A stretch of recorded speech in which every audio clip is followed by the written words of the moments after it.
ಕುಂತಿರೋ ನಿಂತಿರೋ ಹಿರಿಯರು ಕಿರಿಯರು ಮಕ್ಕಳು ಮರಿಗಳಿಗೆಲ್ಲ ಶರಣರು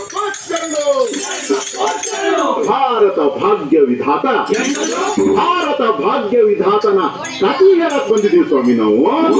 ಹಿಂಗಂತ ಆಡೋರು ಮತ್ ನೋಡೋರ್ ನಡುವೆ ಒಂದು ಒಪ್ಪಂದ ಮಾಡ್ಕೊಂಡು ಶುರು ಮಾಡೋಣ ಸ್ವಾಮಿನ ಮಾತನ.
ಹಿಂದಿತ್ತು ಕಾಲ ನೀರ್ ಕೇಳಿದ್ರೆ ಆ ಜಾತಿ ಕೇಳ್ದಾರು, ನಾ ಮೇಲಂದರು ನೀ ಕೀಳಂದರು, ನೀರ ಕೇಳಿದ್ರೆ ಮೆಟ್ಟ ಕೊಡ್ದಾರು.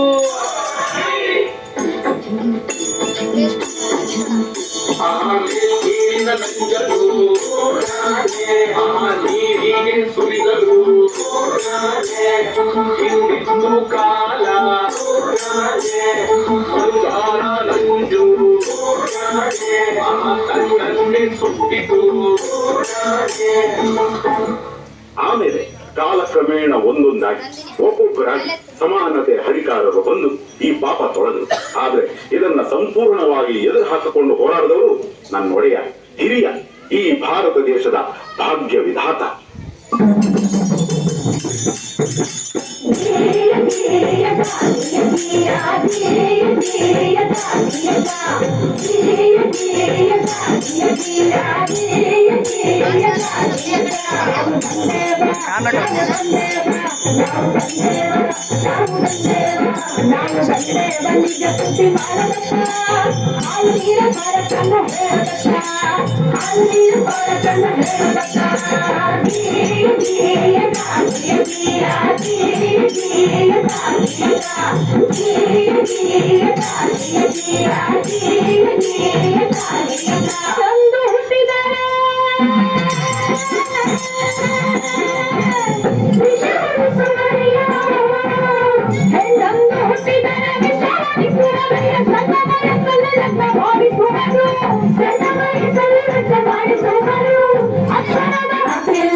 ತಂಗಿ, ಹೆಣ್ಣು ಅನ್ನೋದು ಈ ಸಮಾಜದಲ್ಲಿ ಒಂದು ಜೀವಿಯಾಗಿರ್ಲಿಲ್ಲ. ಅವಳು ಆಸ್ತಿ, ವರ್ಣ, ವಂಶ ರವಾನಿಸೋ ಒಂದು ಯೋಜನೆ ಆಗಿದ್ಲು. ಈ ಜಾತಿ ಆ ಜಾತಿ ಸೇರ್ಬಾರ್ದು, ಆ ವರ್ಣ ಈ ವರ್ಣ ಬೆರಿಬಾರ್ದು, ಈ ಆಸ್ತಿ ಆ ಆಸ್ತಿ ಅವ್ರಿವ್ರ ಕೈ ಸೇರ್ಬಾರ್ದು. ಹಿಂಗೆಲ್ಲ ಆಗ್ಬಾರ್ದು ಅಂದ್ರೆ ಹೆಣ್ಣಿಗೆ ಯೋಚಿಸೋ ಶಕ್ತಿ ಕೊಡ್ಬಾರ್ದು. ಹಾಗೆ ಅವಳಿಗೆ ಒಪ್ಪಿಗೆ ಇದೆಯೋ ಇಲ್ವೋ, ಅವಳ ಬುದ್ಧಿ ಮತ್ತು ಮೈ ಮಾಗಿದೆಯೋ ಇಲ್ವೋ, ಅವಳ ಜಾತಿಯಲ್ಲೇ ಮದುವೆ ಮಾಡಿಸ್ಬಿಡೋದು. ಹೆಣ್ಣು ಆಸ್ತಿ ತಗೋ ಬರ್ತಾಳೆ.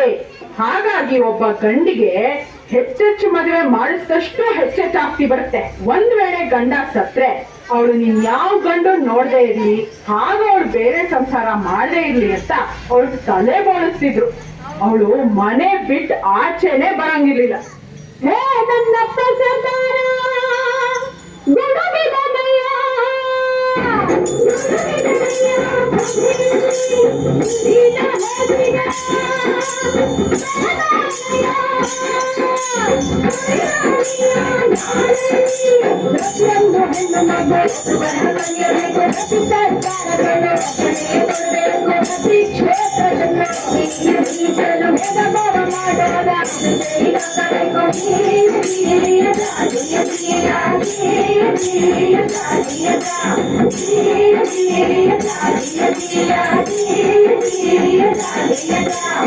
ಅದು ಅಲ್ಲದೆ ನನ್ನ ತಂಗಿ ಮದರಂಗಿ, ಪ್ರತಿಯೊಂದು ಕ್ಷೇತ್ರದಲ್ಲೂ ಹೆಣ್ಣಿಗೆ ರಕ್ಷಣೆ ಇರಬೇಕು. ಹಾಗಂತ ನನ್ನಪ್ಪ ಸರ್ದಾರ ಕೊಡಿಸಿದ ಹಲವು ಸವಲತ್ತು ಪ್ರತಿ ಕಾರ್ಖಾನೆಯನ್ನು ಪ್ರತಿಯೊಂದು ಕೆಲಸಕ್ಕೂ ಹೆರಿಗೆ ರಜೆಯನ್ನು ನೀಡಬೇಕು ಎಂದು ಶಿಶು ಹತ್ಯೆ ಇನ್ನು ಮುಂದೆ ನಿಶ್ಚಿತ ಹೆಣ್ಣಿನ ಶೋಷಣೆಗೆ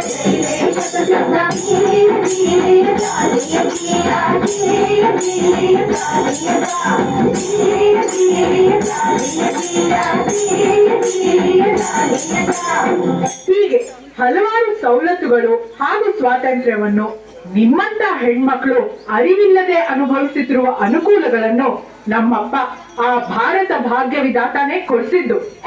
ಮಕ್ಕಳಿಗೆ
ಸಮಾಜವಾದಿ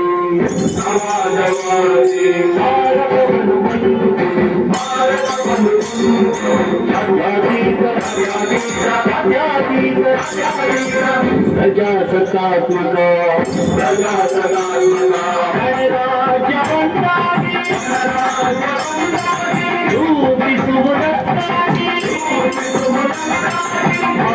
ಭಾರತೀಯರೆಲ್ಲರಿಗೂ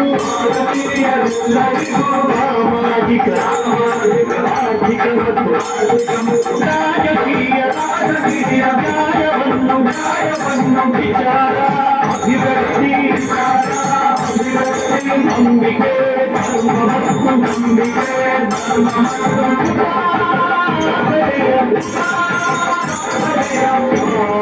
ಸ್ವಾತಂತ್ರ್ಯವನ್ನು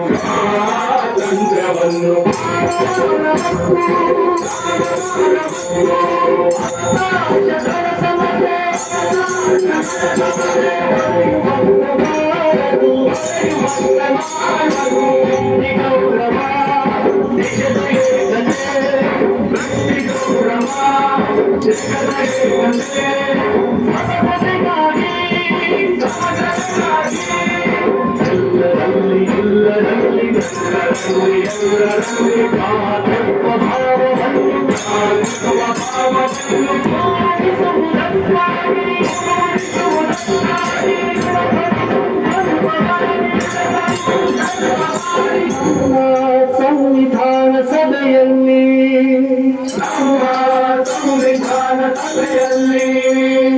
1949 ನವೆಂಬರ್ ತಿಂಗಳ 26 ದಿನ ಈ ಸಂವಿಧಾನವನ್ನು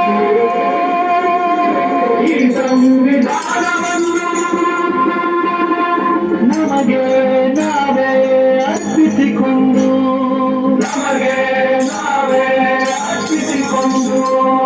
ಅಂಗೀಕರಿಸಿ ಶಾಸನವಾಗಿ ವಿಧಿಸಿಕೊಂಡಿದ್ದ